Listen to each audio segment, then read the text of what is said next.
This is a presentation of the Oklahoma Sports Network.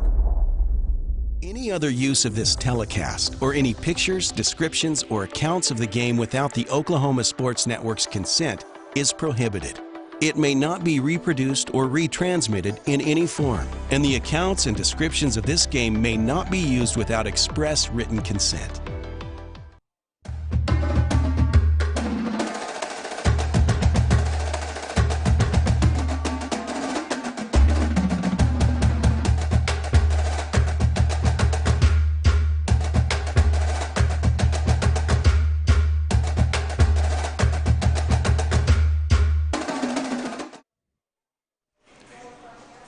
And good evening. Welcome to the Middale Sports Report on the Oklahoma Sports Network. My name is Jordan Ray. It's great to be with you. And we have an exciting episode for you as we're talking playoff football as well as boys basketball. So this is really heating up into some really big events coming up here on the Oklahoma Sports Network.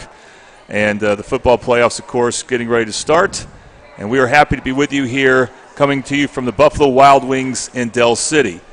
It's football season, of course, at your neighborhood Buffalo Wild Wings, wherever that might be, and with over 64 TVs, beer, burgers, and, wings, Buffalo Wild Wings is the best choice to watch the game. So bring the gang and join us this season at one of our 9 metro locations. Buffalo Wild Wings, your home for any game. Roar. And, of course, they'll have the Thunder on tonight. Last week, you saw the Texas Rangers won the World Series on a Wednesday night here, or on TV here, so that was exciting. And we also want to thank Keyline Productions, creating your custom needs, led by Rakita Kearney. Some of the services that they provide are custom merchandise, custom logos, flyers, and websites. Their website is www.keylineproductions.com. All right, let's go straight to Del City football first. We'll show you the final district standings here. Del City, the only undefeated team. They go perfect 7-0. Almost got every district point possible. 105 is the most you can get. They got 104. More than any other team. And then also you see the other playoff teams are Coweta, Sapulpa, and McAllister. And one of those could be a future opponent for one of the Mid-Del schools. We will see. But here's the bracket for Del City.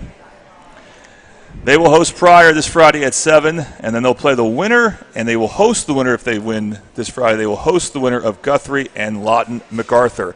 All right, glad to be talking to Coach Jones. Coach Jones, first of all, it's interesting that your game against Durant the last 2 years has been played on a Thursday. Mm-hmm. I don't know what the intention with that is, but was that a good thing for you this week, especially since you got to maybe do some scouting on Friday? Yeah, well, the intention was that Durant coach contacted me in the spring, and he wanted to play on Thursday just in case he made the playoffs, and if we made the playoffs, it gives you an extra day to scout, gives you an extra day to prepare for your next opponent. So. We utilized that time at the end of the year so we can have an extra day to go prepare for the playoffs. And unfortunately, Durant didn't make it, but in his mind, when he asked me, he was thinking he would make the playoffs. And what was important to you? What was a priority to you for this game, given you already had the district wound up? Was going undefeated important, or what was the priority for you guys heading to this game? Well, the first priority was we got to continue to get better each game and each rep. We've been treating each game since Tulsa Memorial, probably like the 6th game of the season, like it's the playoffs. So we don't have the mindset of this game isn't that important or this game is more important. Each game is the same as important for us. Then the next thing was going 10-0. It's been since 1993 since Del City's been 10-0. So that was a big thing to our players, to our coaches, to our community, everybody. You just want to be 10-0. I've been coaching for 18 years. I played football for about 15 years, and I have never went undefeated. So to have an opportunity to go undefeated, you want to take care of business, and you want to take care of that because that's really historic.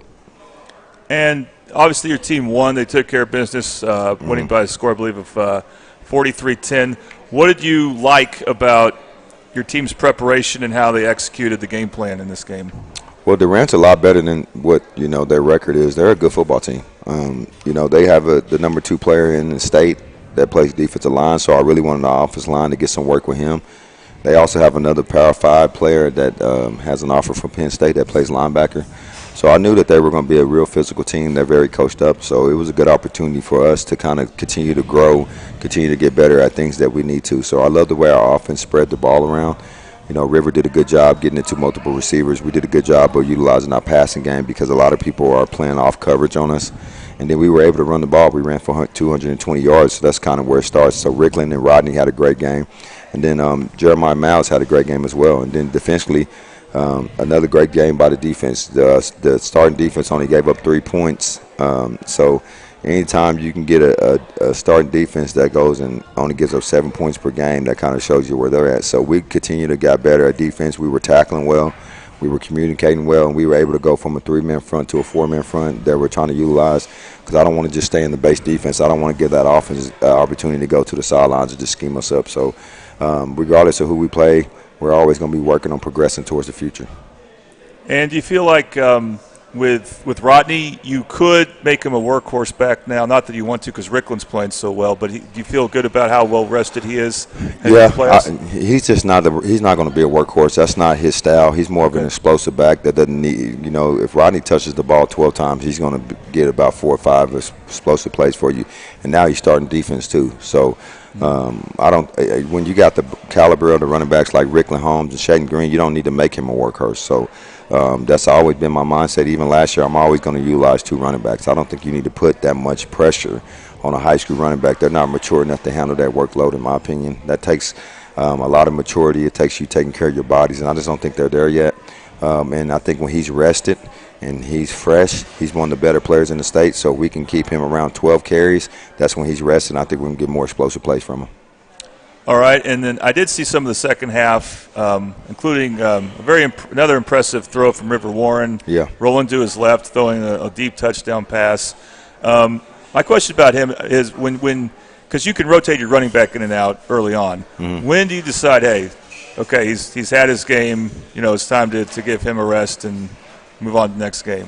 Well, it's one of those deals it's game by game. We got him out of there towards the end of the third quarter last game just because I knew that we probably were in a comfortable position where we had the lead. He had got his throws. He had got his reps. His timing was pretty good with the receivers.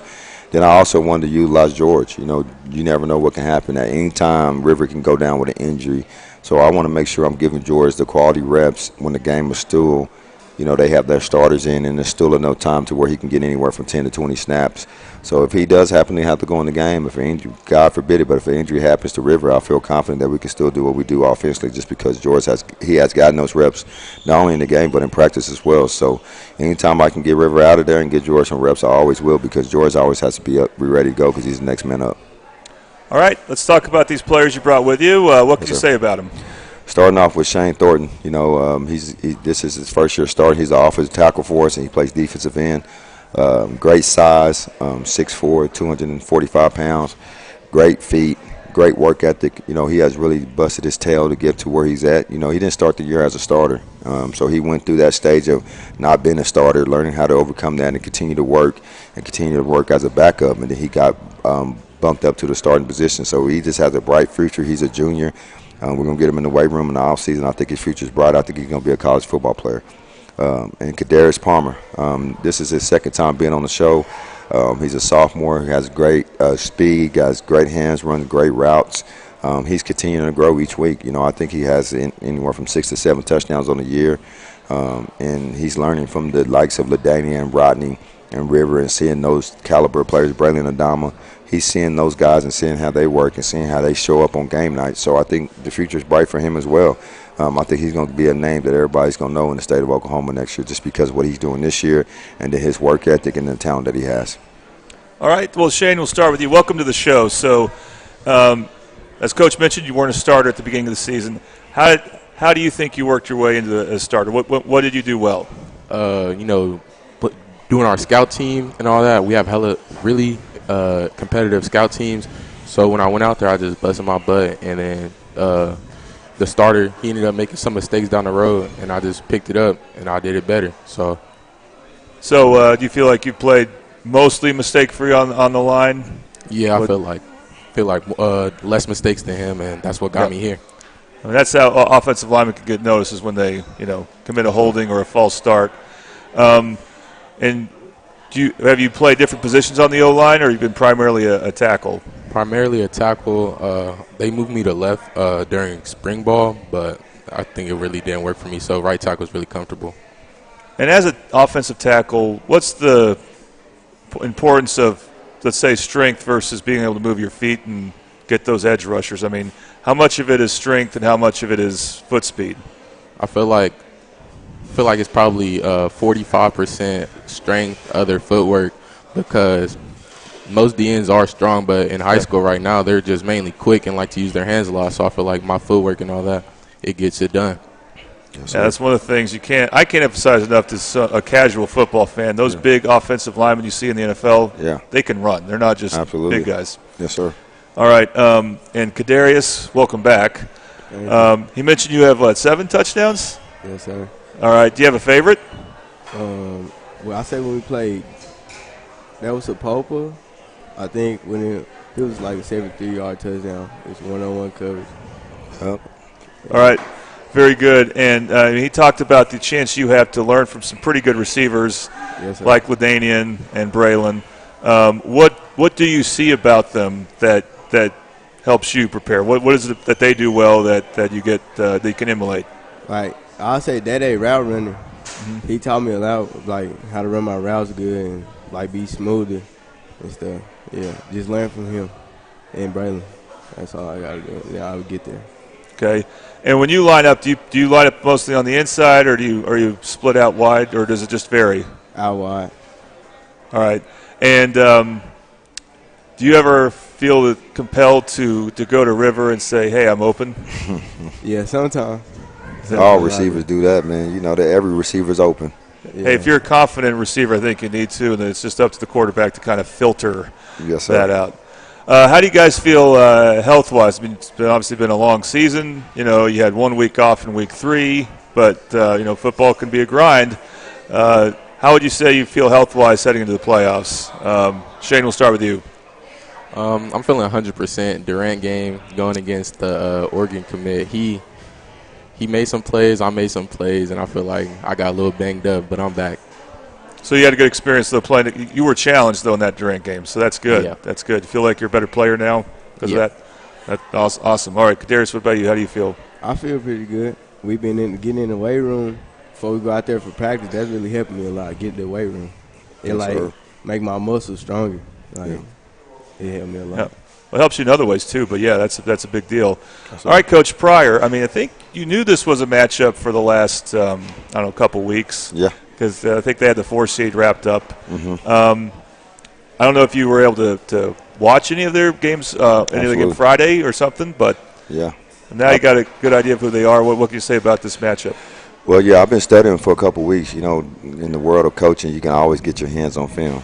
Everybody knows that, so I'm pretty sure they had our film as well. I mean, starting offensively, they got a good offensive line. They protect well. They're very creative. Their offensive coordinator, whoever's running their offense, does a great job. They run a lot of different formations. They utilize motions to try to create confusion. They got a good quarterback. He gets the ball out of his hand. I don't know if he is a baseball kid, but he kind of has a throwing form like Tua from the Dolphins. He just gets it out pretty quick. He doesn't second guess himself. So it's going to be a challenge for us to challenge our discipline and where we're at, because we're going to have our eyes right. We're going to have a great pursuit to the ball, because they do a lot of trick plays within their scheme. And then their quarterback you could tell he's experienced just how he gets the ball out of his hands. So you could tell they really understand their scheme offensively. They know what their offensive coordinator wants, and I'm excited about it. Then defensively, they run a scheme similar to Guthrie and Bixby, where they got that 3-man front, and they're going to play their outside backers close to the line of scrimmage. So we're going to have to mix it up, have a good balance with the run and pass game, and make them get those outside backers to back up with our quick game. So it's going to be a unique challenge for us, especially with our receivers, to understand everybody's playing a real shell coverage on us, and they're playing back, and they're not going to give up the deep pass. We're going to have to take some intermediate steps, some quick game stuff, and we're going to have to be disciplined and be patient as play callers, me and Coach McGuire, to just take what people are giving us and just continue to do what we've been doing all year. Go attack these guys and protect our house. And I told our team this week that a lot of people are talking about different matchups. Like, what about you guys when you play Guthrie, Elgin, and Carl Albert?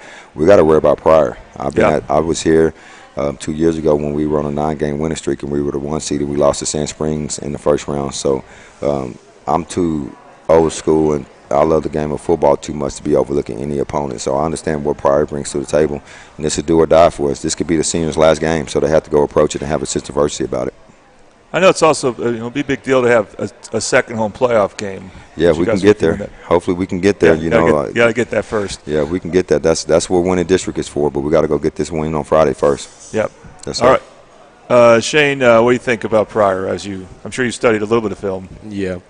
Their defense, they're pretty good. I like how they bring down the outside linebackers, so whenever we get in the pass game, we don't know if they're going to send anybody. So you just got to stay prepared and keep your eyes up. Keeps you from putting your eyes down on the turf, and you got to keep your eyes up. Yeah. All right. And Kadarius, what do you think about Pryor? I watched some film on him. Like Coach Jones said, we're going to have to do a lot of quick game stuff like hitches and stuff like that. A lot of quick game stuff. Because they corners, they be playing they be like bailing a little bit. They be playing off a lot. All right. One last question. Shane, since it's your first time on, customary question I ask different players and coaches. What is your second favorite sport? Second favorite sport? Got to be soccer. Soccer? Are you going to play? Probably, but probably not because off-season I got to be in the weight room. Yeah, he was a goalie. Yeah. Soccer would definitely be good for your footwork, though. I'll tell you that. Yeah. All right. The other football, I guess. Yes, sir. All right. Well, we want to thank all three of you for being on. And the second season for Del City will begin this Friday night. Coverage on the Oklahoma Sports Network will start at 6:30. Game will start at 7. Del City hosts Pryor. I've just been informed Tessa Durrell will be there, so you know it's a big deal. And if they win, as you saw in the bracket earlier, they will take on the winner of the Guthrie-Laud MacArthur game. And if you're interested as a Del City fan, you can watch that game also on the Oklahoma Sports Network if Del City wins and you want to get a good look at their next opponent. All right, when we come back, we're going to talk Del City boys basketball. I got to pre-record an interview with Coach Lenny Hatchett and one of their players, and we look forward to showing you that. That's in a few minutes. You're watching the Mid-Del Sports Report on the Oklahoma Sports Network.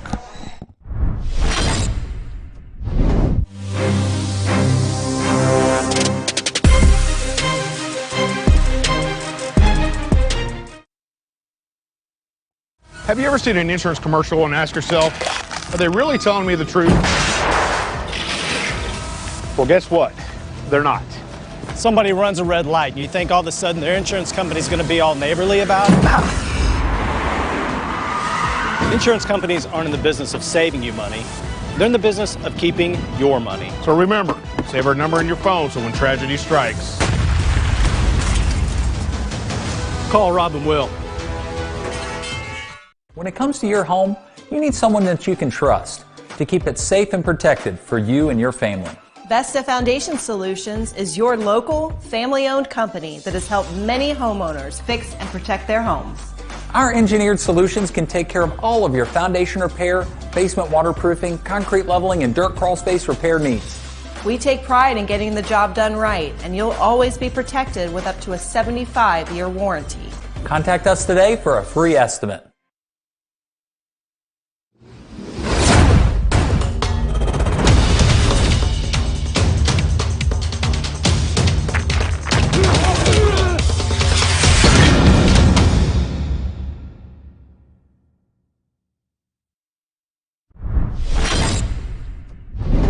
All right, we're going to start our basketball preview with the boys' basketball teams. And, of course, we're going to start with Del City. We're going to talk to the head coach of the defending 5A state champion Del City Eagles, Coach Lenny Hatchett.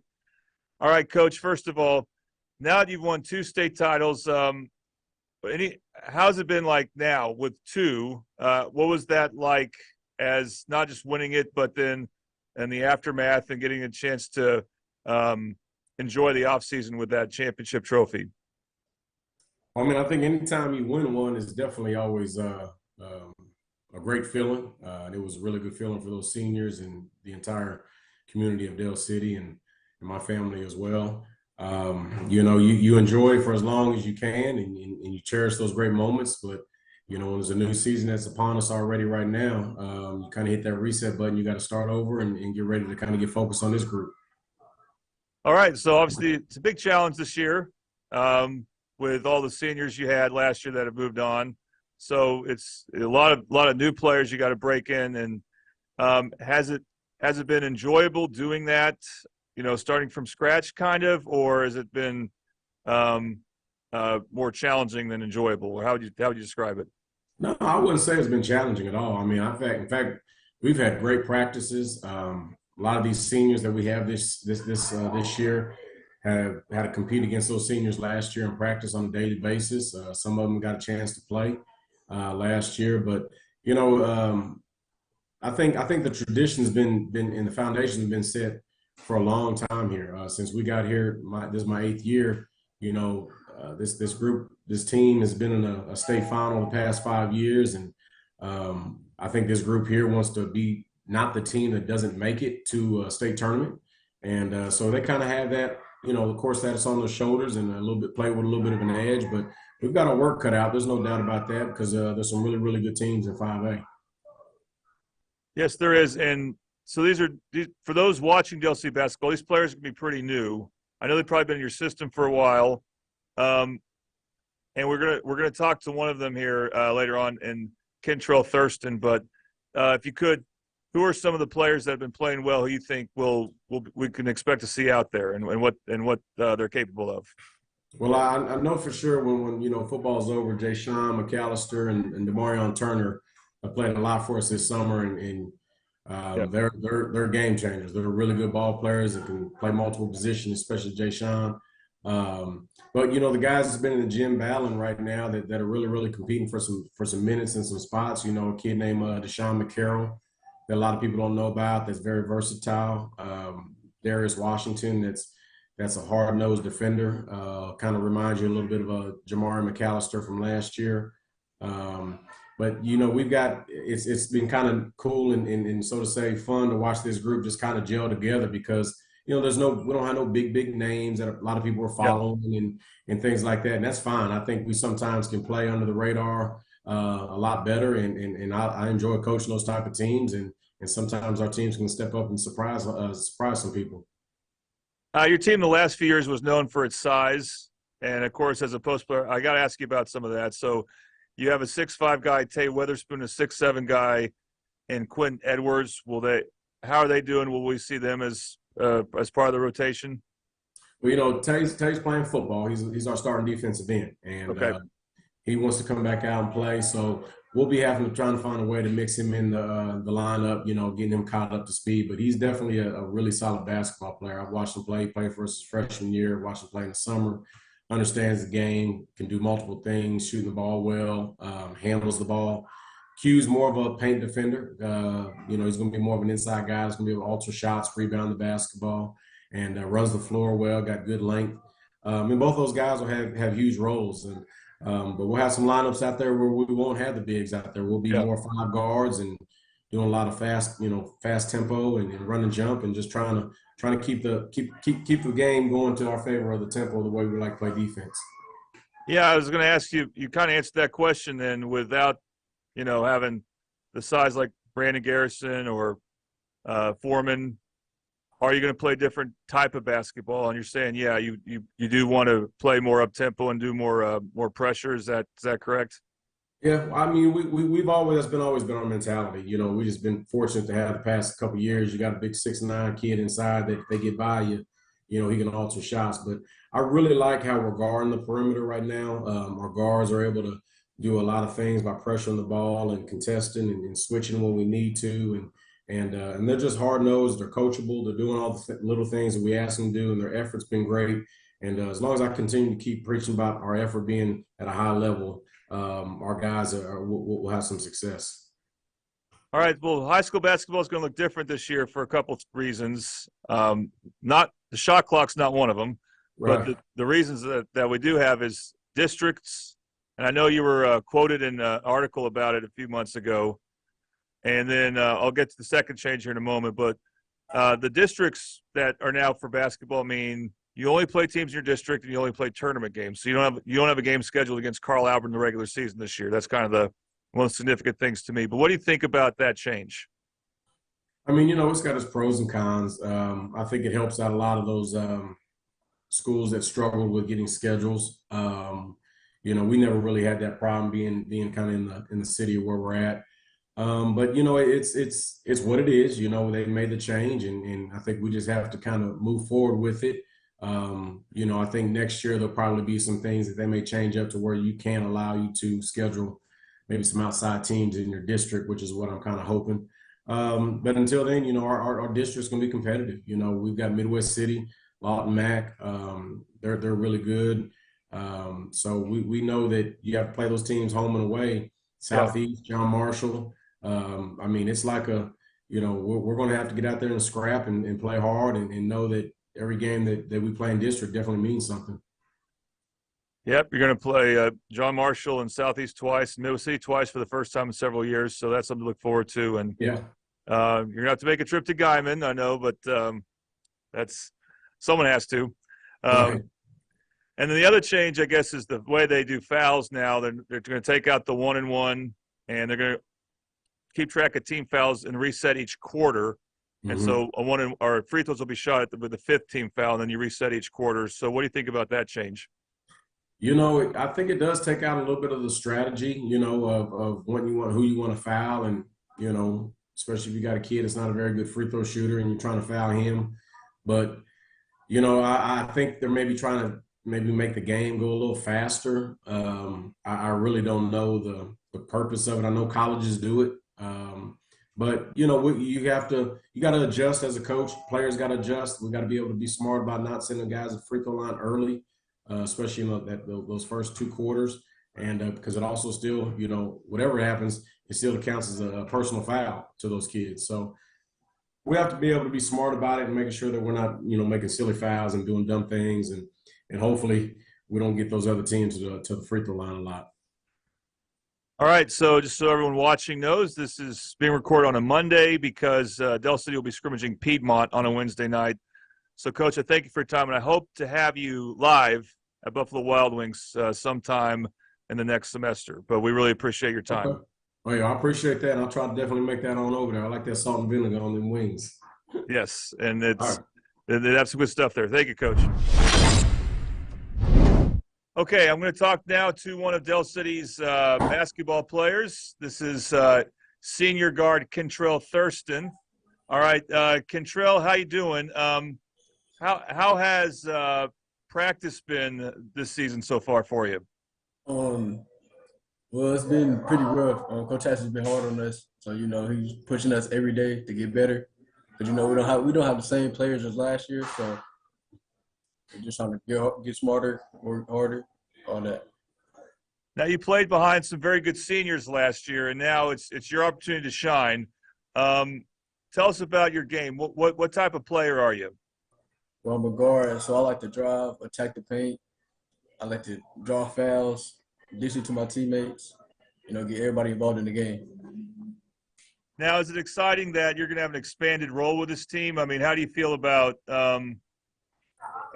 your opportunities to not only play more, but to make more plays happen? Yeah, it's a lot of pressure, I'll say that. But, you know, I'm ready for it. You know, Coach Hatcher prepared me for this moment. I got to step up and be a leader. Okay, now we're filming this on a Monday, and you're about to scrimmage Piedmont in a couple days. Is that your first scrimmage? No, it will be the second. We just had our previous one Saturday. Okay, so you scrimmaged Saturday. How'd that scrimmage go? We went 1-2. We got some things we got to clean up. You know, we're not perfect. So, you know, we'll get better at that in practice and, you know, overcome that. Of course. And what are some things you think you need to work on to help your game get better? I need to work on my jump stops, on my defense, you know, taking charges. Coach Hatcher really hard on us about taking charges. Okay, we'll look forward to seeing you in action more and more. So I want to thank you very much for your time, Kentrell. We appreciate it.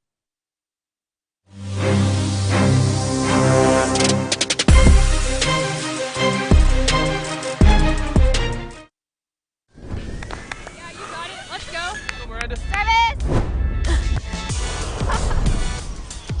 What business do you want to start? I want to start a car mechanic shop. Let's say we go to Scissor King. Ready to go get some coffee? Yeah, let's go. But it's a great space. Yeah, and it's so close to downtown. You want to go grab something to eat? Let's do it. I would do last Wednesday or last Friday. You got it. What year you want to do this last? I think she was from 1, Rose State. 2, 3. Woo-hoo! Congratulations, Rose State College graduates.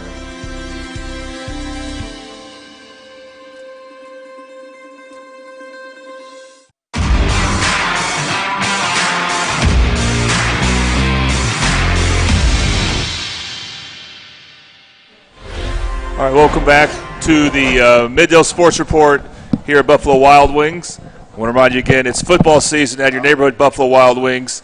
And with 64 TVers, beer, burgers, and, wings, Buffalo Wild Wings is the best choice to watch the game. So bring the gang and join in this season at one of their 9 metro locations. Buffalo Wild Wing, your home for any game. Roar. And, of course, there's Keyline Productions, creating your custom needs. We want to thank Rakita Kearney. Some of the services that they provide include custom merchandise, custom logos, flyers, and website design. Their website is www.keylineproductions.com. All right, we're going to talk Midwest City Bomber football. They fell short to Elgin by a score of 13-3. Let's look at the final district standings. And as you can see, by the thinnest of margin, Midwest City finishes ahead of Lawton MacArthur as a 2 seed. And so they will host Bishop McGuinness. Let's see if we can pull up the bracket real quick. There we go. So Midwest City hosting Bishop McGuinness, and then they will play the winner of McAllister, Bishop Kelly. Correct. Can you turn it down a little bit? All right, Coach. We'll try to turn the volume down to get Coach all ready. How's that? Okay, so Coach. Keep talking about that too. What? Got to make sure our player's ready. JoJo, you good? We're good. Okay. All right, happy to be joined by Coach Hall. And, Coach, it's kind of a crazy game against Elgin because there was a game within a game trying to make sure you stayed within that 2 seed. What was it like bouncing that? Because I know at the end of the game you punted when you may have gone for it in a different game and you didn't use your timeouts. Definitely a different strategy than perhaps you would if it was a playoff game. Well, most definitely. I mean, there's no 10-point play. I mean, if it's a chance to win the game, then you use your timeouts. But it's going to take 10 points, and there wasn't that much time left. And like I said, we didn't want to lose by more than 10. And that was in the back of your mind. We went out to win the game, and if we don't hurt ourselves, we're in the midst. I mean, we're on the 1 foot line. We fumble on our own 30. So I mean, we only lose by 10. So there's points we left on the table. So, we could have played a better game. But, yes, you want to make sure we didn't go on the road to Guthrie. Because if we had lost by 11 or more, then we would have been on the road and we would have been headed to Guthrie this week. That's crazy that you're right on the margins. I mean, so many things come to my head. First of all, when I saw David on Monday, I told him thank you for making that field goal. Yes. Because that helped you stay within. And then Elgin missed a point after at the end of the first half. That would have changed things. Noble missed a point after at the end of their game. El Reno missed a point after when they scored their last touchdown against you. So it's like you had some divine intervention to make sure you had that home game. Hey, yes, it's always great to have some divine intervention. I feel like that's in part of our lives all the time. But, yes, the guys played hard. I mean, we played hard all year. Yep. And when you look at things that's going on, we didn't win the district, and that's what we set out to do and move on further. But we also wanted to host a playoff game, and we're still in control of our own destiny. And if you look at our record, we're 6-4, and 3 of those teams hadn't lost a game. The only team that's lost a game is in the playoffs. So I think like we lost to some nobodies. Everybody that we lost to is playing for something also. Yeah, I think you claim the top strength of schedule of the 5A teams. I think so. Okay, so let's look at this game. Elgin, the fewest points they scored heading into the game was 42. Yes. You gave up 1 offensive touchdown. How do you feel about what made your defense successful? Well, defense has been playing well. Things have gotten better since El Reno, in my opinion. Guys were tackling well. We're getting to the ball. We're doing all the things that we know we need to do to be successful, because you don't know who the guy's going to be on Friday night that's making those plays. And so, they're really sound. We're rotating a lot of guys. If you look at the stat book, we'll play 6 defensive linemen. We'll play 5 linebackers, and we'll play every corner we got. So, and that's a good thing about our coaches getting kids prepared, and, we're ready for that moment. And then offensively, you'll mention the turnovers. That's probably the main reason you didn't score more points. Maybe some penalties as well factored into it. But what needs to get better for your running game to have more success, and then your passing game on top of that? Well, we got to take advantage of what's going on. There are opportunities that we missed. We got the ball down there. Like I said, we're on the 1 foot line. We're first and goal from 1 yard line. You know, we expect to get in every time on that. You know, and on Yeah. that last snap, we snapped over our head. You know, and then going in, it was first down. We fumbled on that option play on the 31-yard line. You know, so we're in position. Defense, like I said, got the big turnover and we moved it. So offensive-wise, I mean, we just got to stay on our blocks, increase some things, do some things that are to our advantage. You know, it's the game of football is kind of like chess. I mean, depends on what they do, what we do. You know, if they're going to stack the box and we've got to be able to throw the ball and we've got to be able to catch the ball that's thrown to us. I mean, and we missed some big balls that were right on time that it's going to get people out of the box to allow us to run the ball more. If not, we'll throw the ball, but you got to catch it when we throw it. So there's, opportunities missed, and we know that. So, as any coach or any good team, we're going to go to work on it to improve those things happening.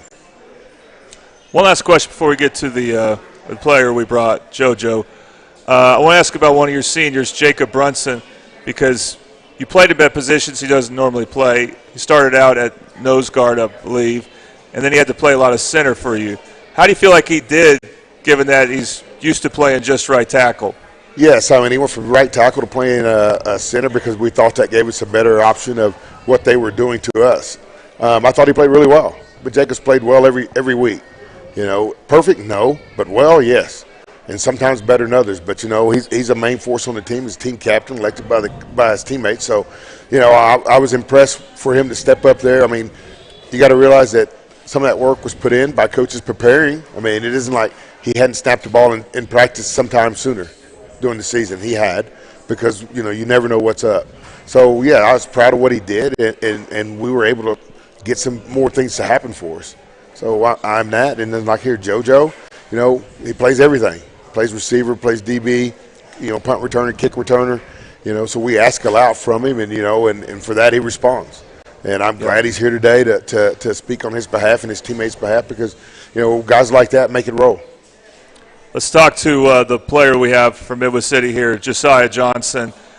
And, Coach, you have a few really good two-way players, and this is one of your best right here. I would say so. He fits in the group with a lot of them that, we ask him to do a lot of things, and he does. All right, JoJo, thanks for coming on. I remember when you were a freshman and you were getting playing time as one of the backup secondary players. How did that help you develop confidence for these next 2 years? The guys that I had back then when I was a freshman was very, very motivative, very, very just leaders. And they helped me along the way, like Juwan Dancy and all those boys. I thought you made tremendous strides this year as a wide receiver. You've sort of become the number one option, which is also your number, of course. But true.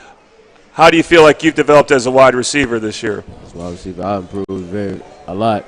I went to the QBI with all the quarterbacks and just improved from Kenny week by week. I feel like one of your strengths is getting yards after the catch. You catch the ball in stride, you keep going, you're hard to bring down. Would you agree with that, or what would you say your strengths are? My strengths are my legs. Yeah. Can't nobody run with me in the second. And then as a safety, I mean, you tackle guys that twice your size, like they're half your size. What do you think you've made as far as strides go defensively? Defensively, just being ready to work. Just being like, when I see somebody coming, I got to know I got to take them down. I know I got to take them down. Are there really strong or free safeties on this team, or just depends on what side you are? It depends on what side we are. We play both sides. Okay. Do you like defending the run game better or going out to pass coverage? In this defense, it doesn't matter. Doesn't matter. You're up for all of it. Yes, sir. Yeah, he does a great job for us. I mean, he will fill the box. I mean, he's not big in stature, but, if you look at film, he's there when he needs to be there, and he seals it up. And then next thing you know, he's covering the fade ball out on the edge. So, so he does a lot for the Bombers. One thing I want to ask about is you return punts. And, Coach, I know that there were some issues early in the season with muffing punts and stuff like that. Does that impact how you approach returning punts now? And I know that Elgin had some good punt or field position after their punting. What is your approach to that? Well, we want to catch them. If we're able to catch them, we don't want to put ourselves in a bind to catch them.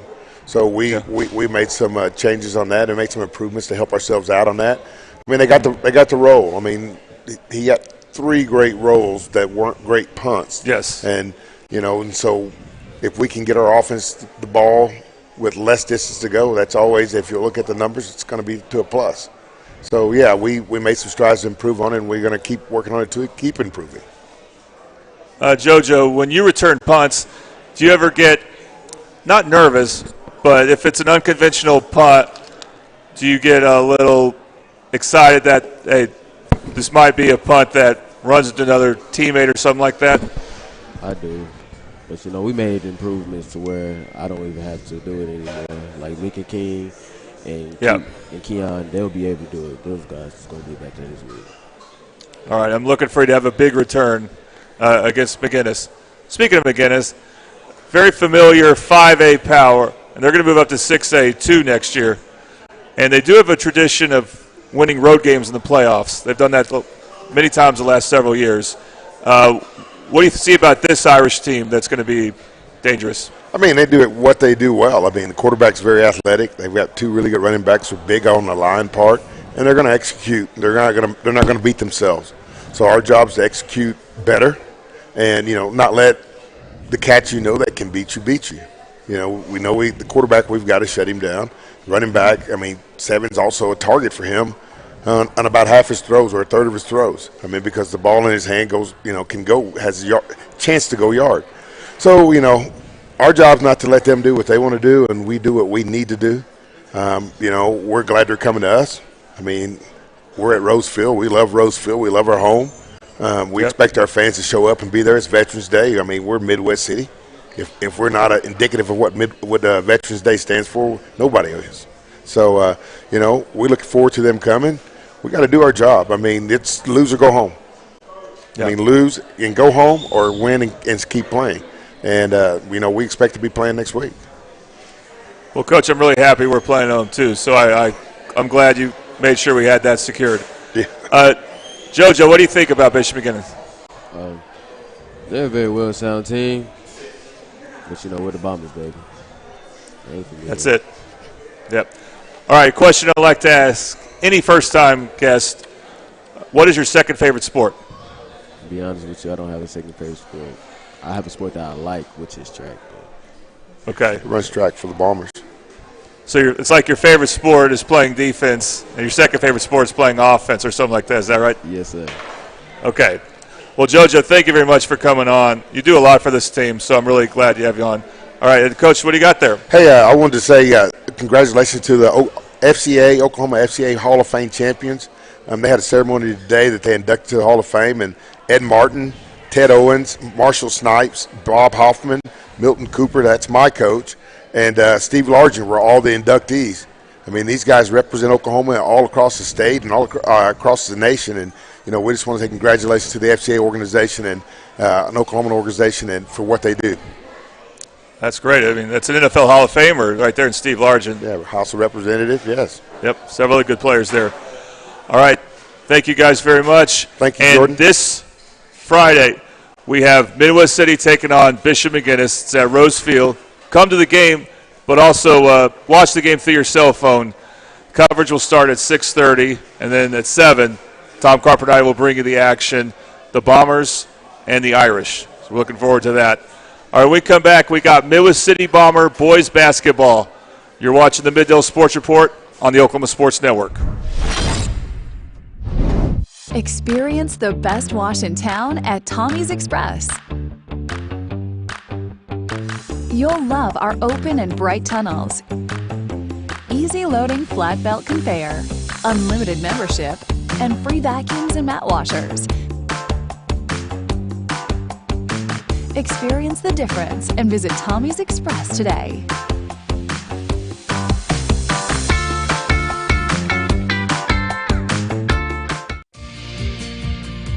Red Plains Plumbing has been offering reliable commercial and residential services to the OKC metro area for over a decade. From new construction and remodeling to residential repair, they can handle jobs of all sizes. When you need a trusted name in plumbing, it's Red Plains Plumbing. Family owned and operated. Phone 405-769-1922. That's 405-769-1922. College is more than just going to class. College is a journey. It's meeting new people and making new friendships that will last a lifetime. It's learning from professors who care about you and your success. And finding out it can be really fun and rewarding. It's discovering that thing you want to do for the rest of your life. Cameron University is all about helping you grow and succeed. Because your success is our success.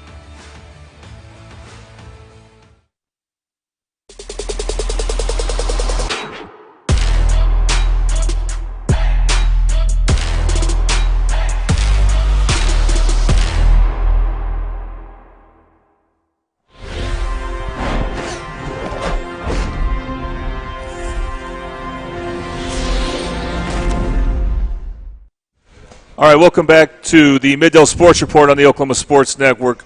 We're now going to talk boys basketball again, and we're going to preview the season for the Midwest City Bombers. And I'm happy to be joined by one of their assistant coach, DJ Walter, as their head coach, their new head coach, Tori Noel, couldn't make it tonight, but we hope to have him on later on during the season. All right, Coach, let's start ask you a few things about yourself. I know you graduated from Midwest City in 2018. Yes, sir. Yes, sir. And then you went to my alma mater, Oklahoma Christian University. You were there for about 5 years. Yes, sir. And now you're not only a coach, you're a teacher, and you're a pastor. Is that right? Yeah, youth pastor. How do you find any free time? It's kind of hard these days, but I enjoy what I do. Everything I do. Growing up, I noticed that my life is not my own. So everything I do, I have a joy of doing. So I try to get free time when I can. But if I don't, it's okay. I love being around the kids and doing everything that I do. So if I have free time, I have it. But if I don't, I don't. All right, it was during the spring when another former great Bomber basketball player, Tori Noel, became the head coach. When did he ask you to become one of his assistants? So it just kind of happened. It was really crazy because I wanted to be an assistant coach, or I wanted to be a coach after college. And right after I had that thought, Tori got the job. And when he got the job, I congratulated him. I texted him that same day. And he was like, okay. He was like, bro, I might do that. And so probably like not even 3 days later, he texted me back and was like, yeah, let's do it. And so, yeah, it was like 3 days after he had got hired that he decided to get me on board. I don't know if you followed much the Bombers the last few years, but they had a down year last year. So that's good for Tori and you to come in and start to change some things up. What were some things you wanted to change with the team? So just bringing the Midwest City culture back, you know, the swagger back, the confidence in the guys on the court that, you know, we might not have the most talent, but we're going to be gritty. We're going to win it on defense. And we can score the ball as well, and I feel like that is the Midwest City culture is playing first off, starting on defense, bringing that edge back, and I think these guys are getting it. We've preached to them all preseason long that they've won. You know, they had a down year last year, and we don't want to repeat that. You know, we have a Midwest City standard, and me and Coach Noel. And the rest of the coaching staff and these guys have bought into what we're trying to do as far as bringing Midwest City back into state championship talk. And you're also coaching with your old head coach, Dwayne Bradley. Yes, sir. What's it been like having him back there? Full 360 moment, having Coach Bradley back around. And it just feels right at home. You know, he was my head coach for 4 years, so everything that he comes in and that he does for the guys now, me and Tori have seen before. And so it's just, you know, we reminisce, we talk about the old days while getting these guys prepared and ready for this upcoming season. So it's been a real joy having Coach Bradley back around too. All right, introduce us to these two players we have at the table with us. Okay, so got my man Justin over here. Yes, sir. Yes, sir. And my boy Brian. Two seniors, two good young men, both on and off the court. All right, Brian, we'll start with you. You didn't play last year as a junior. Of course, your best sport is baseball. You are committed still to Dallas Baptist, correct? Yes, sir. It's a great opportunity. What made you decide to come back to basketball for this year? Just being able to come out here. Actually, what made me come back was it being my senior year. and me not having nothing to do in the spring. In the fall. So coming out here with my closest friends, Justin, Roy, Mason, DJ, all of the guys, just being able to have fun again. Did Coach Noel being back have anything to do with your decision? That as well, yes. Me and Coach Torrey have a good bond off the court too, so that played a good role into that. Of course, Coach Noel was an assistant coach your first 2 years at Midwest City. And you weren't on the team, but did you watch the team struggle last year? And what do you think you can bring back to the team to help them have a better season? I kept up with the team a little bit, but the only thing I feel I could bring to the team is energy. Like, play with an edge, play with energy, bring back the defensive side of basketball, and that's all I feel I could bring to the team, really. All right, very good. Justin, great to have you on. You were telling me that this year your guys are running more plays. Is that correct? I wouldn't say running more plays, but I would say that our coach lets us be free. So scorers can actually be scorers, and if we're not scoring, then we got to defend at a high level. So I would just say letting us be free, and when we do need to execute, we execute very well.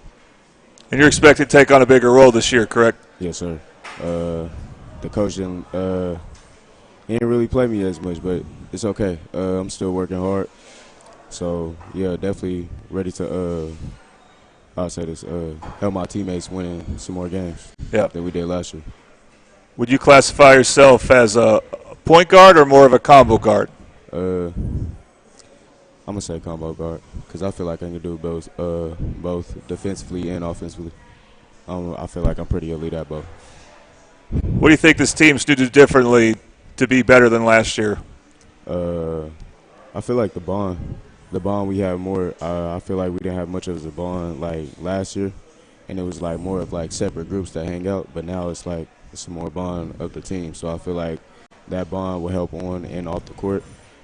But on the court, it's gonna be great. Okay, Brian. I asked this question to anyone who's new to the show. I think I already know it for you, and that's I normally ask, what's your second favorite sport? I know that's basketball. Yeah. So for you, I'm going to ask, what's your third favorite sport? My third favorite would have to be football, for sure. Okay. Yeah. I played in middle school all the way up to 8th grade. Didn't really get a chance to play in high school, but yeah, for sure football. All right, very good. Well, Brian, we'll have to have you on, if for no other reason than to talk baseball when the time comes. But I can't wait to watch you play basketball again. You were a big part of that team that made state 2 years ago, so I know it'll be fun to watch you play again. So we're going to go ahead and have Brian trade off his headset, and Roy Henderson will be coming on here in a moment. All right, while we wait for that, Coach, we'll go ahead and talk about something that's going to start to get some attention, and that's the #1 junior in the state, Carl Shion Young, has enrolled at Midwest City, and he's already practicing with you guys. I guess some people will be surprised that he didn't wind up at Carl Albert. But what have you seen with him so far, and how do you think he could fit in with the team if he's able to play? Right. Carshawn, he's a good player, really, really good player. I'm still getting to know him as a kid on and off the court. But what I see so far is that he's a good player. But at the same time, what me and Coach Noel talked about, he definitely has to earn his stripes, here in Midwest City. And he's got to compete, and which he's been doing. But we've going to do a good job of being on him every day about competing, because nothing comes easy, not in life, and especially not if he wants to go to the next level, which he will, go to the next level in college. Nothing comes easy, so definitely be on him about that. But what I've seen so far, he's a good player. And he committed to play at Oklahoma State. Yes, sir. When his college turn comes. So are you going to coach freshmen? Yes, sir. Coaching freshmen this year. How do you feel about the young lads? Oh, we're working on them. We're working on them. They still have some middle school tendencies that we're trying to break. But for the most part, I'm excited for them, not just right now, but for the future. I believe that that a lot of them have some potential making Midwest City basketball, a great program for years to come. And so very excited to work with them and have them, be my first group as far as freshmen. So I'm excited. And have they had you learn to drive a bus yet? No, I'm working on that. Okay, I'm so working on it. Maybe as the young coach, you'll be the one that has to drive him to Guyman when the time comes. Yeah, we might have to get a charter bus or something. Yeah. That's 5 hours. I'm going to go to sleep.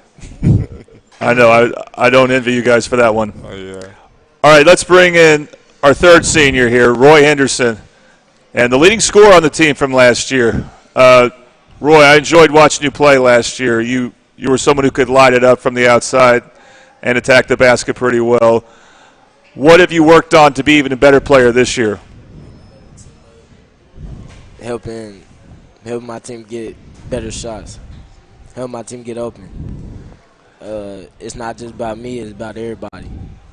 It's about team win. We trying to make it to state, and I can't do it by myself. I need everybody with me, all the coaches and the players.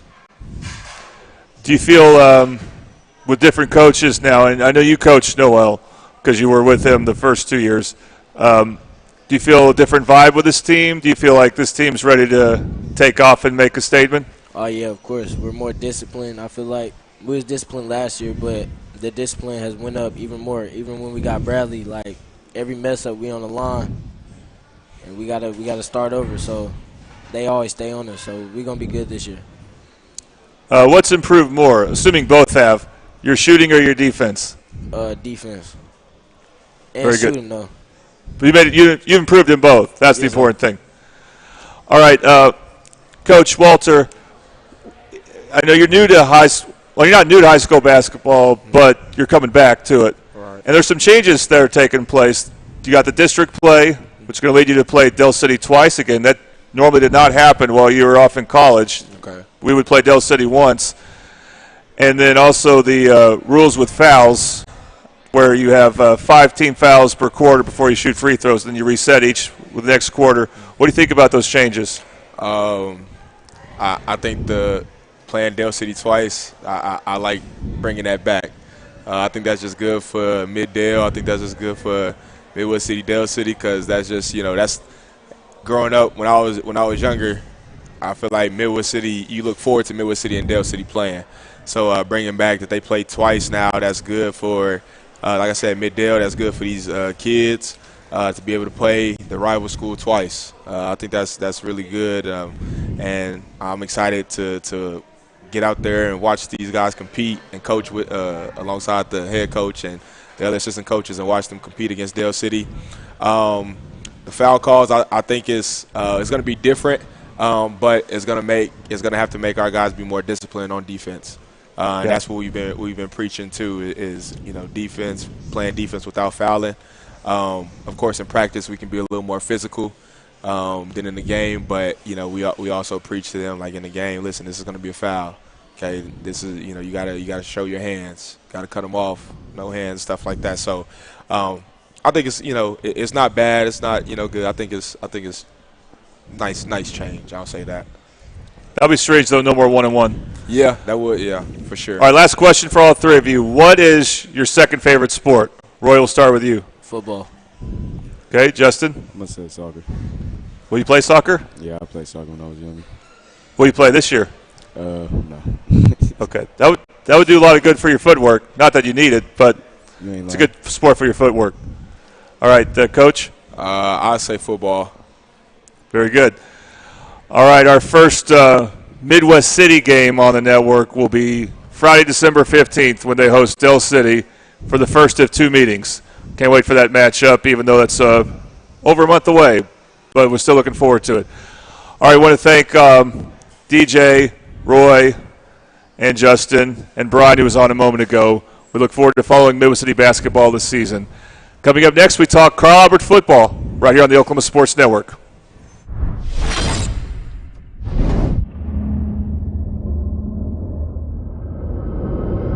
Where sports is our middle name.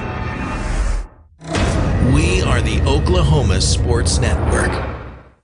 Have you ever seen an insurance commercial and ask yourself, are they really telling me the truth? Well, guess what? They're not. Somebody runs a red light, and you think all of a sudden their insurance company's going to be all neighborly about it? Insurance companies aren't in the business of saving you money. They're in the business of keeping your money. So remember, save our number in your phone so when tragedy strikes, call Rob and Will. When it comes to your home, you need someone that you can trust to keep it safe and protected for you and your family. Vesta Foundation Solutions is your local, family-owned company that has helped many homeowners fix and protect their homes. Our engineered solutions can take care of all of your foundation repair, basement waterproofing, concrete leveling, and dirt crawl space repair needs. We take pride in getting the job done right, and you'll always be protected with up to a 75-year warranty. Contact us today for a free estimate.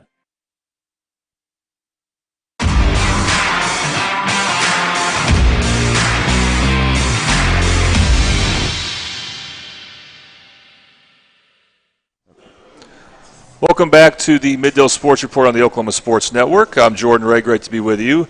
And we want to once again thank Buffalo Wild Wings for hosting the Middale Sports Report every Wednesday night. It's football season at your neighborhood Buffalo Wild Wings, and with 64 TVs, beer, burgers, and wings, Buffalo Wild Wings is the best choice to watch the game.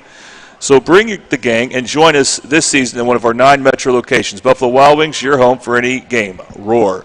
And, of course, Keyline Productions, creating your custom needs, led by Rakita Kearney.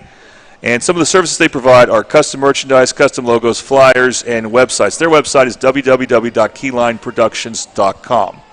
All right, let's talk Carl Albert football first. The final standings in 5A District 2. So, Jacoby, if you get on the 5A District 2 standings for one last time, and Carl Albert finishes on top 6-0 with their win over Piedmont, 10-0 in district, and Guthrie in second, Bishop McGuinness third, Piedmont fourth. All 4 teams will be playing on the Oklahoma Sports Network, by the way, so a lot to look forward to on the network. And let's look at the bracket real quick here. So Carl Albert, the top of the bracket, will host Del Reno, and if they win, they will host the winner of Coweta and Collinsville. A couple of familiar East Side opponents to Carl Albert, so we could see a Coweta rematch perhaps, but that's next week. We'll talk last week and this week some with Carl Albert head coach Mike Dunn. Coach, really challenged against Piedmont.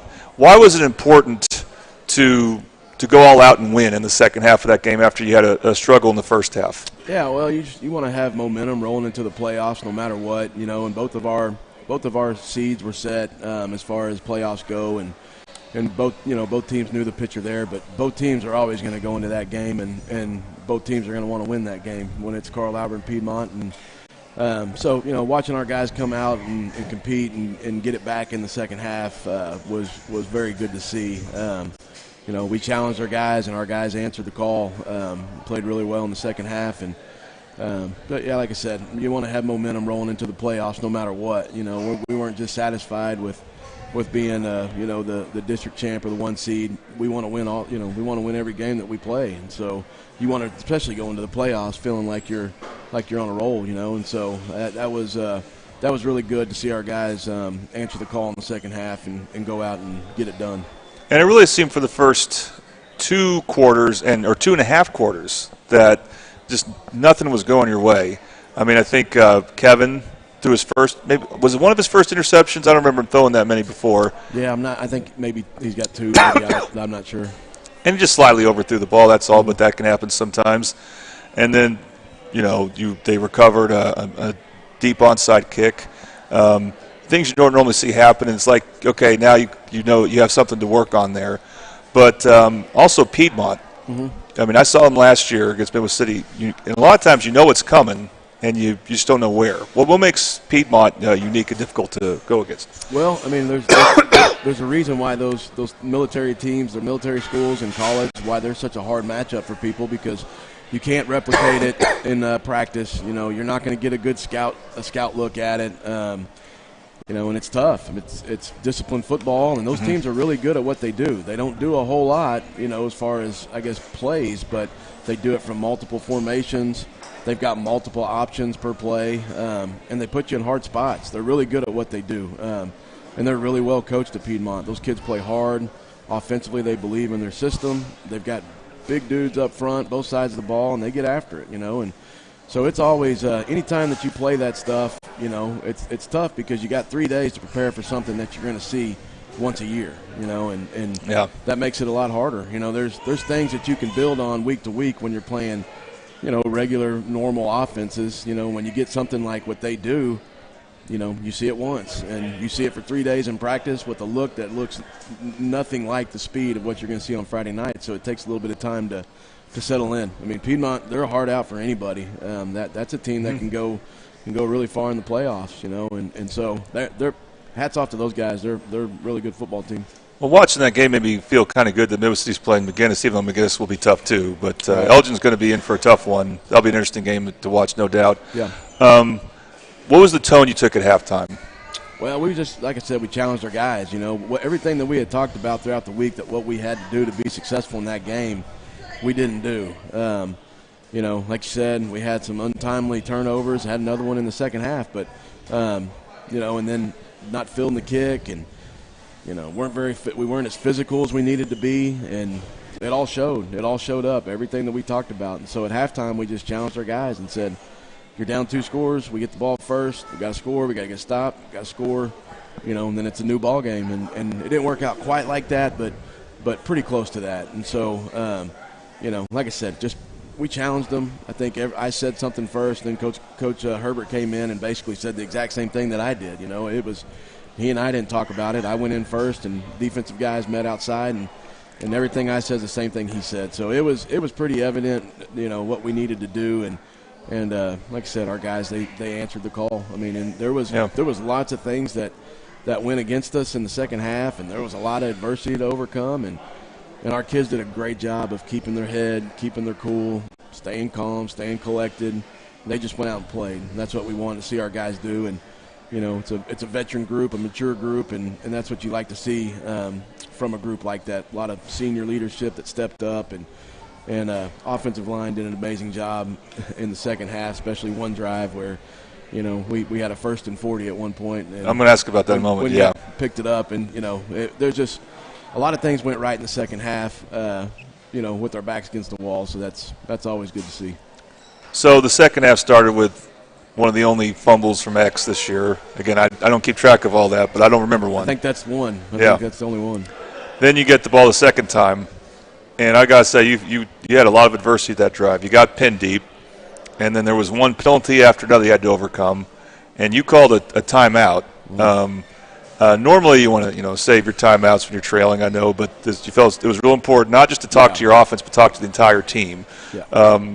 Talk about that timeout, and then just how you kept getting backed up and you kept overcoming that drive. That was, to me, that was the turning point. Is that drive that made it 24-17 at the end? Yeah. Well, you could just tell that it was starting to get to that point where there were penalties that went against us, and it was getting to that point where you could just see the frustrations were fixing to boil over. And so at that point, the best thing to do is get everybody over, try to get everybody calm, collected, make sure you talk it through with the kids.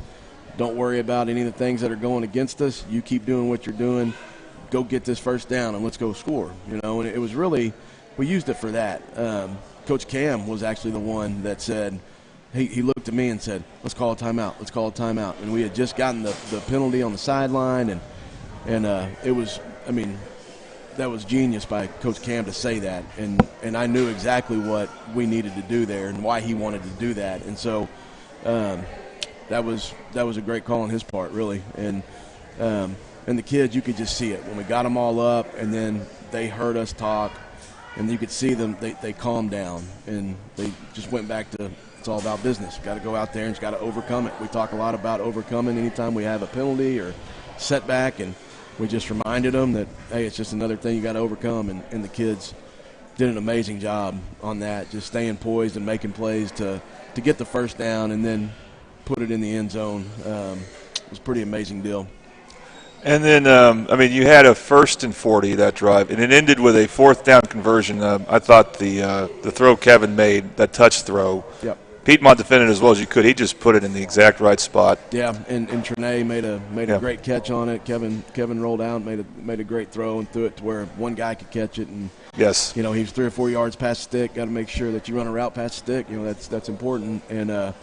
And he did it and made a great play. And then we went and finished the drive. So yeah, that that was pretty cool to watch our kids overcome that. And then throughout the second half, you realized you had something going with that inside receiver screen.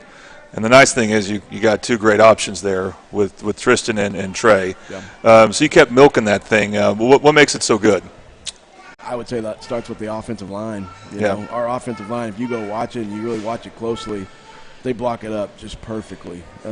Do a great job. Go out and get on their man, and they play with great effort, you know. And then obviously if you can get those guys with just a little bit of space, Tristan and Trinae, they're going to go make things happen every time, you know. And Xavier did a good job blocking on the edge, and Kevin made great throws on that. Those aren't always real easy to do, and those guys, they made it look really easy on Friday night. But, you know, it's definitely a team effort on that because there's got to be a lot of things that go right too, you know. And our kids did a great job of executing it. You know, the look that we were getting, you know, they were great calls, you know, by Coach Johnson. Every time they were great calls for the look that we were getting. They were playing guys way deep, way off, or they were manning up underneath and playing guys over the top, and so it was really good, and our kids really executed well on it. And the interesting thing about that play is, you know, El Reno's probably going to have to spend a ton of time in practice preparing for that play. So we'll be interested to see how often you use it. Not that you were going to say, but right. El Reno, I know they, Iowa City played against them, so I'm a bit familiar with them. I know they will run the ball in a lot of different ways too. Yep. And I know that's a team you played a couple years ago in the first round. And they went 5-2. That's a pretty good record for a 4 seed, but they fell victim to a 3-way tie. Right. So they got to go play you guys. What do you think about El Reno? Really good ball club, really physical. They're fast. That running back is as good as anybody out there, number 3. Really good player. They do a really good job with their offensive scheme. You know, you can tell they're very coached up, and they know what they're doing. They've got an identity. And again, they're physical. You know, Coach Cook does a great job with his guys, and you can tell they buy into what he sells. And you know, anybody at this point is going to be a really good team. You know, when you get to the playoffs, especially in 5A this year, there's a lot of good football being played, and you know, you said it. They're 5-2 in their district, and they've won some big games this year, and you know, really you can't look at a total record, and not that they're as bad, but doesn't matter at this point. Everybody's 0-0, you know, and everybody's got the same record, and everybody's trying to go 4-0, and so you got to live on the edge this time of year, and El Reno's a team you better live on the edge with, because they can keep the ball out of your hand, and they can make things happen, and so you better go out and you better play. Yeah, Malachi Nicholson's the name of the running back, and I have some bad memories of him right now from the Midwest City game. He was great in that game, and the week before against Noble. So, all right, well, Coach, thank you. We hope to talk to you next week if you guys get a win, and so best of luck to you. I appreciate that. And just to remind you can watch Carl Albert and El Reno. Coverage starts at 6:30 on the Oklahoma Sports Network. Then Kirk Norman and Mike Goff will bring you the game starting at 7. And as you saw in the bracket earlier, if Carl Albert wins, they will host the winner of Coweta and Collinsville the following Friday. All right, Coach, thank you very much again. And coming up, we'll talk Carl Albert boys basketball. You're watching the Middle Sports Report on the Oklahoma Sports Network.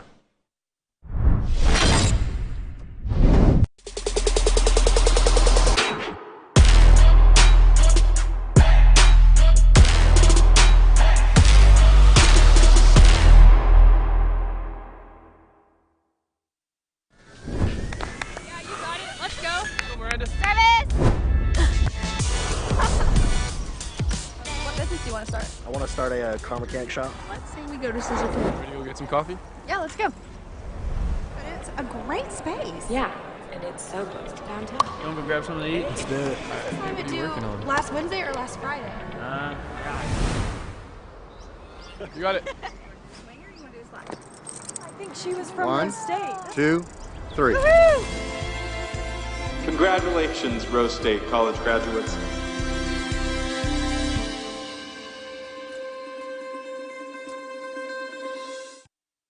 College is more than just going to class.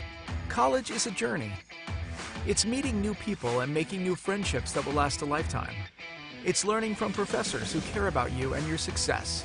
And finding out it can be really fun and rewarding. It's discovering that thing you want to do for the rest of your life. Cameron University is all about helping you grow and succeed, because your success is our success.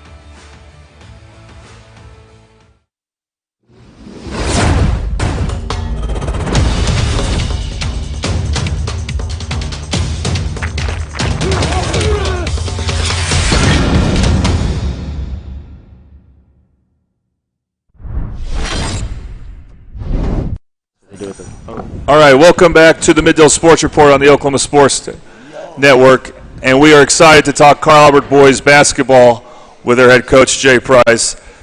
Coach, you have a lot of players coming back from a team that was so close to winning state last year. Do you use that loss a lot throughout the offseason and the practices to get your guys focused? Not really, no. We know everybody else that watched the game and watched Class 5A, knows what happened last year and what a great game it was and how close we were to winning it. And, we came up short, and that happens in whatever competitions you're involved in. But for us now, we just refocus on them this next year. And our goal every year is to get ourselves to the state tournament, get ourselves in put ourselves in a position to have an opportunity to win a state championship. And that's just the refocus of this year. We're not using that sad or revenge factor or anything like that. For us, it's just a motivation every year that's our goals, and we want to set those ahead of us and do what we got to do to make that happen. Okay, so you bring it back 5 experienced seniors and some other good players. You also lose a really good player in Jordan England. Of course, Tayshawn James and Reed DeQuazy were really good for you too, but Jordan England was one of those guys you relied on a lot. Do you change anything with your returning players to maybe fit some things more around them? Yeah, absolutely. Jordan brought a lot of things to our team, and even a lot of intangible things, that you don't really look at or see on the statistics. That he brought just some great leadership and just a calming ability to be able to get us into our stuff and do things like that. And so what we do is, he's gone, and he's doing well right now, but what we have to do is restructure things a little bit in regard to our personalities and our skill set of the guys that are coming back. So we'll make some changes. We'll do things a little different to, try to emphasize what their strengths are and put them in positions to be successful. The same we did with Jordan, So we'll tweak a few things. We're still going to do a lot of things we've done over all the past years and emphasize things that we think are important to be successful. But definitely we're going to make a few things specific to our players that we've got coming back. All right, the players you have coming back, I mentioned 5 seniors. We're going to talk to 4 of them. Hutch Russell, Casey Baker, Ryan Reynolds, and Jaden Mott. And then, or is that Quincy Hopkins here? Yeah. Sorry, Quincy, got you confused with Jaden. I thought you were a lot taller than you actually were. Jaden couldn't make it tonight. But nice thing about those 5 is none of them play football, so you've had them, I assume, the whole summer, whole off season, and this entire past month in October, right? Yeah, for the most part. Hutch is a baseball superstar, so he spent the summer playing a lot of baseball. But he would come when he had the opportunity. But, yeah, the rest of these guys were in the gym in the summer, and all of them have been in the preseason. So it's helpful for us to be able to put some things in and kind of establish a little bit of continuity, before we jump in. And in years past, we've had guys coming in football to make impact on us, on our team, and we have to work that out a little bit. And I think we may have 1 or 2 that can do that for us again this year, but for the most part, the guys that are going to be the ones we rely on are these 5 that are in basketball right now. All right, and it has been talked about on social media that the number 1 junior in the state, Carl Sheon Young, was going to come to Carl Albert. That did not happen. There was no conflict there, nothing that made him want to spurn Carl Albert. It's just one of those things where he had to go to Midwest City. Another interesting player that you might get is Marcus James. Yes. He was a really good player for McGinnis. So curious to see how he fits in. Who are a couple other players that we may not be familiar with or as familiar with as those 5 seniors who might get a lot of playing time for you? Yeah, well, for one, our junior class is pretty small. At this point right now, we've just got 1 in our off season, and then as we expect Marcus to come out after football, so he'll add to that to our junior class. And we've got some talented sophomores, and particularly right now we've got a couple of guards that are going to help us out. and we're trying to push them along to try to get them to the varsity level, and that's Jaden Hopkins and Steven Alexander. And there's a few others in that sophomore class that that might be able to step in and give us a few minutes, but particularly right now, those two I feel like are getting close to where they can be valuable varsity type players, and we're trying to push them as quickly as we can and get them into that role. So these 5 right here are going to spend a lot of time on the court, but obviously you got to have some guys that can come in and help out with foul trouble or injuries or just whatever, circumstantial situations that we want to make substitutions or changes in our lineup. But those are a couple that we'll rely on. And, with Marcus, we're hoping to get, big, strong athlete that can do some things for us. Xavier Garcia is the other junior, and X can do some things for us. He's a good scorer and pretty good little player, so we're looking to see where he fits in with our varsity as well. All right, so we got 2 of your seniors at this table. Go ahead and talk about them. Who do we got here? This is Hutch Russell to my right, and then Casey over here on the end of the table, Casey Baker. And so 2 of our guards obviously returning. They actually shared a starting spot last year, about half and half, and both of them are, we consider both of them as returning starters, and they bring a lot of energy, and they both have kind of different games. Hutch is more of our spot-up guy that creates some stretches the floor for us from the three-point line, and a real tough defender. And Casey's a little more dynamic and artistic with some of his things with the ball in his hands, and so that's what we rely on these guys for. So they can comment on that a little bit if they think I'm accurate or not on those evaluations. All right, well, let's start with Casey. With Jordan gone, are you the point guard? Yes, sir. We share, me, Hutch, and Quincy usually share the guard spots. It's really just dynamic, like Coach P said. We really just all take turns. But that is a new role for you. Yes, sir. How do you feel like you've done in the off season to prepare for that role? I think I've done pretty good. I mean, work on my ball handling a lot. Mid-range, I like mid-range. Don't take a lot of threes, but open ones. And on the defensive side, if another team has a really quick playmaking guard, are you the first up to defend that player? Yeah, usually. If it's a beefier guard, though, sometimes put Quincy on him, but usually the small, fast ones, I'll guard them. Okay, and how do you feel like you've improved? I mean, we talked about some of it, but how do you feel like you've improved from last season to this one? I've got my weight room stats up. I can lift a lot more than I could last year. All right, so you can set some pretty tough screens now. Yep. Maybe box out some bigger guys. Yes, sir. All right, Hutch. I know your mom. We talk about you a few times in other sports. So it's a delight to talk to her. I'll just say that. Does any of her personality rub off on you? Definitely. She's a ball of fire, definitely. Yeah. And that energy definitely rubs off on me, for sure. And she said, where can I watch this tonight? So she's definitely watching. Shout out, Mom. All right. Hutch, like he said, you're the designated shooter on this team. How do you feel like your shot is right now? Is it hard to maintain in the off season? Not really. I mean, my shot, it's really just confidence, man. It's just all about confidence. You go in the gym, you believe you're the best shooter in the gym, and that's about it. I mean, it's not much mechanics. If you think about it too much, then you're in the wrong place. You just got to shoot the ball, catch it and shoot it.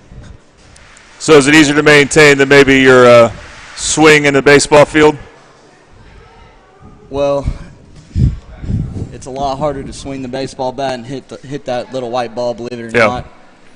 But really on the basketball court, you just got to walk in the gym, have some confidence, and go play, really. Just have some fun. So what are some things you want to get better at as a player? I think my leadership. I really want to walk in the gym and be able to rally guys behind me and help our team win ball games, really. I came back to play basketball to go win a state championship. I believe these guys would say the same thing. We just come in the gym, work very hard every day from 2 to 5:30, get after it. We played together since we've been in 4th grade. Just come together as a team. I mean, we have the chemistry, we have the bond, the friendships. We just got to get in the gym, work every day to become better, and try to get that gold ball. All right, Casey, have practice has been pretty competitive? Oh, yeah, they get real competitive. Very competitive. And do you guys play against each other a lot? Yes, sir. We have usually at the end of practice we have like multiple sessions of different scrimmages, different plays that we run against different defenses. Do you guys guard each other a lot? If we're on opposite teams, yeah, but usually I'll guard Steven or J-Hop. All right. And then Hutch, have you had I'm trying to figure out how to word this, but how do you feel like your team has been focused in the off season so far? I think we've been really focused. I mean, like I said, we've been together since fourth grade? Yeah, we've been playing together for a long time. I mean, it really comes very natural for us. I think we're a long ways to where we need to be, but I think every day we've been putting in the work. If we just continue to stay consistent, stay the course, listen to our coaches, and stick with the plan, I think we'll get there by March. All right, one last question. What is your second favorite sport? For you, it's got to be third favorite. I asked it for Brian Williams, too, earlier tonight from Midwest City. So we know what your first and second are. Casey, what's your second favorite sport? My second favorite sport is probably track. And do you run track? Yes, sir, I do. What are your events? 4x8, which is 4 people run 800, and then I run the open 8, 4x4, and then sometimes long jump, high jump. That's a lot of running. Yeah. You must have good endurance. It's pretty solid. Hutch, what about you? It's definitely football. I mean, I don't play it, but to watch it and to just feel the atmosphere inside a football stadium, there's nothing like it. And also, I've been playing a lot of fantasy football with my friends. Oh, I am too. Yes, it's a lot of fun. Yeah. All right, I want to thank you two for being on. We're going to get 2 more seniors on here in a moment, so if you would go ahead and straight out the headset. And while they're doing that, Coach, some changes in basketball. Not the shot clock. Still waiting on that. But the first is the district play. So now you're in a district. You play every team in your district twice. That's what determines seeding. And you're not playing Midwest City or Del City in the regular season this year because of that. What do you think about that switch? Honestly, when they brought that out and had the coaches vote on it, I voted it down. I voted against it.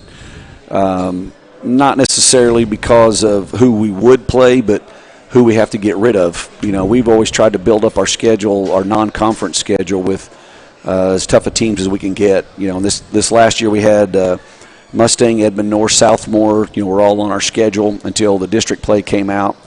You know, so you know, in the beginning of it, I was an opponent to it. I think, you know, in our case, a lot of times the rankings are, you know, one of the reasons why people were upset about it and wanted to get it switched to district play so they could be more determined of who the top seeds and all that are instead of just off of some rankings and people's opinions. So, you know, I mean, I think in that regard it does help clear that up, and, you know, you either win or you don't, and, you know, now you're either at the top of the district or you're not, and that determines who plays who. For me, it just I wasn't a fan of it determining our complete full schedule, you know, without knowing who the teams are each and every year, and they're going to switch it every year. But, you know, I don't think it's a bad thing for us. I think it's going to be different, but we're going to see some different gyms, play some different people, and things like that. So we'll get to see a lot of different defenses and different offensive sets and things we can adjust to that might help us out over the year. But I think it'll be okay. You know, I'm not definitely opposed to it now at this point because we're going to have to do it. But there's some advantages, you know, to having it and not having it as well. All right, and you'll still have Guthrie as an opponent, right. El Reno. Yes. And then the interesting new opponent, Crossings Community. Right. Very good boys team in 4A last year. I'm already thinking about their games against you, but how do you see your district? It's strong. It's tough. I mean, I think if you just look at the teams that are in it, the top 4 would probably be us, Crossings, and El Reno and Guthrie. Those you've mentioned. You know, and the bottom half is, you know, they're not terrible teams. They're teams that they're competitive and be competitive each night, and so that makes it tough, you know, for the whole entire year. But you know, one thing that is nice about it that I do like is that you're playing, if those top teams, you're playing them twice. You'll play everybody twice, but particularly those top teams, you're going to get to see them twice, and I think that prepares you for, you know, the playoff run that you want to make, and that's kind of been our goal, is to play as tough a schedule as we can so that we can get ourselves prepared for late February and March. And then the last change to bring up to you is the way they're doing fouls. Yeah. No more 1-and-1. 5 team fouls in a quarter, you get to the bonus, and then they reset each quarter. What are your thoughts of that? I think it's still up in the air. I'm not real sure yet. We've tried it in the scrimmages, and we did it in the summer with some of our summer games. And, I'm not sure really how it's going to affect the game. I know that, strategically as a coach, if you're behind, you really want to, have that 1-and-1 bonus, because if they miss the front end, it's just like a turnover. And now they get to shoot 2, which, makes a little less pressure on shooters. For us, we weren't the best free throw shooting team last year, so it might be good for us to get to stand up there and shoot 2. But I'm not really sure how it's going to impact the game. I've actually asked some officials and some other coaches what their thoughts are, and the officials like it for the most part, that they think it's going to help clean the game up some. But I think the jury's still out on that one for me. All right, let's bring in the 2 forwards for Carl Albert. We got Ryan Reynolds and Quincy Hopkins. Thank you guys for joining us. 2 more seniors. Ryan, does anyone confuse you for Ryan Reynolds, the actor? I definitely get that all the time, for sure. Sorry, didn't get your volume up. You say you get that all the time? Yes, sir. All right, you had a good year last year. Best three-point shooter, it seemed like, the spot-up three-point shooter, lefty. What are some things you want to get better at heading into this year? I definitely want to improve on my defense, because I feel like my length, I can improve with that.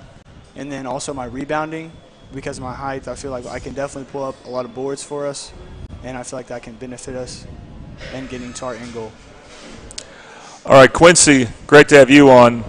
And you were the most dynamic players on the team last year. I'll never forget that game you had at Edmond North against Southeast, making plays, and your mid-range game, very impressive. Thank you. What are some things you wanted to do to get better? What I want to focus on this year is just being more consistent, because after that Southeast game I had last year, I feel like I kind of fell off in the playoffs, and I don't want that to happen this year. I just want to focus on being consistent overall, day in and day out. Do you feel with Jordan out, or gone, moving on, and he was the primary playmaker a lot of times, that a lot of that responsibility will be on you? I feel it will fall more collectively on us as a team. I feel like it's not just one person that's going to step up and replace Jordan. I feel like as a team we're going to try and focus on that. And watching you play, and of course you mentioned the playoffs, and you're critical of yourself, but man, I'll never forget that block shot you had in the state tournament game. Just incredible to watch. And so I'm thinking to myself, I'll be rose to see where he winds up in college. Or what's that looking for you? Are you talking to some colleges right now? Right now, the main college I'm talking to is OBU. Very good. Not too far from here? Not too far.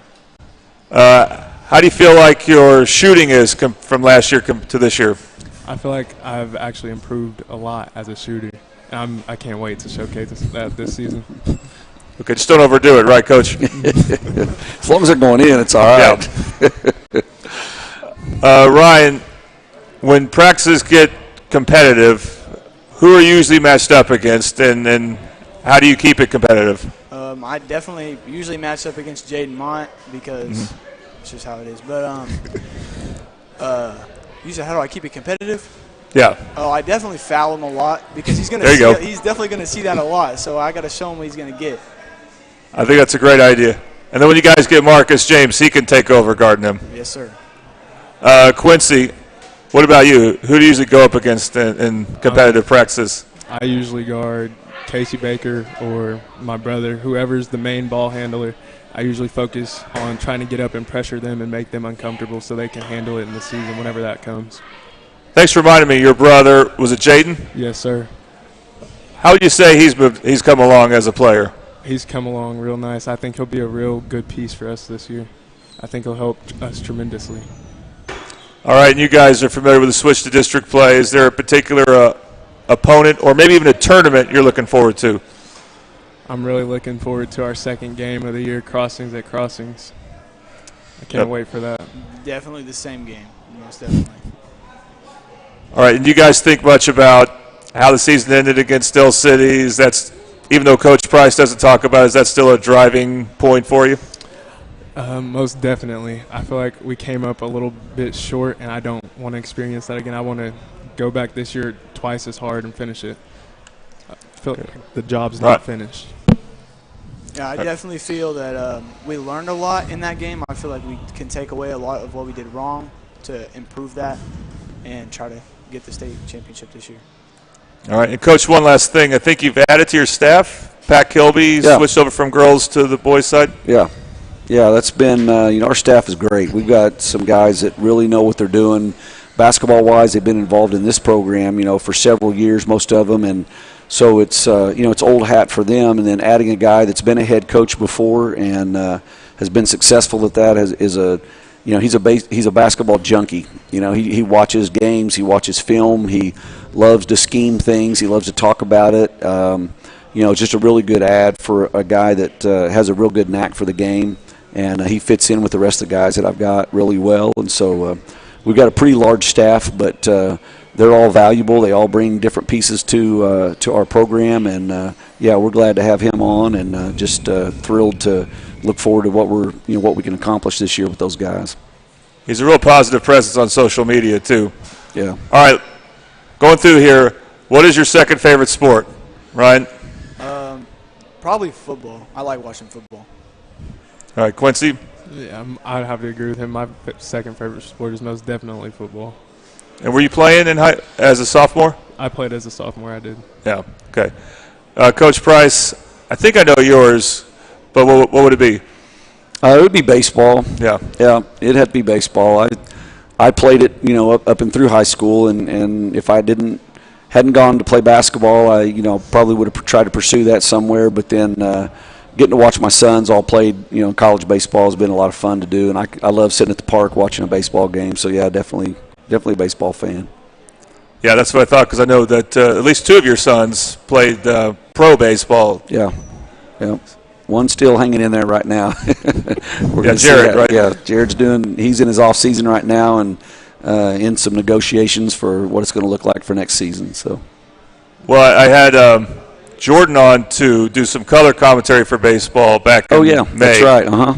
He was awesome. So tell him I would look forward to having him back if he can do it. Bet. All right. Well, we want to thank Coach Price and all the seniors that came. A lot to look forward to with Carl Albert basketball this year. They should have a dynamite year. And next week when we do the girls basketball preview, we hope to show you the scheduled games we hope to have on the network. But I'll tell you that the first Carl Albert game we hope to have on is their game December 12th when they host Elgin. All right, so next week we hope to talk to all the coaches that are still left in football, girls basketball, and maybe we'll add something else. We appreciate you watching the Middale Sports Report on the Oklahoma Sports Network. Thanks for watching this presentation of the Oklahoma Sports Network.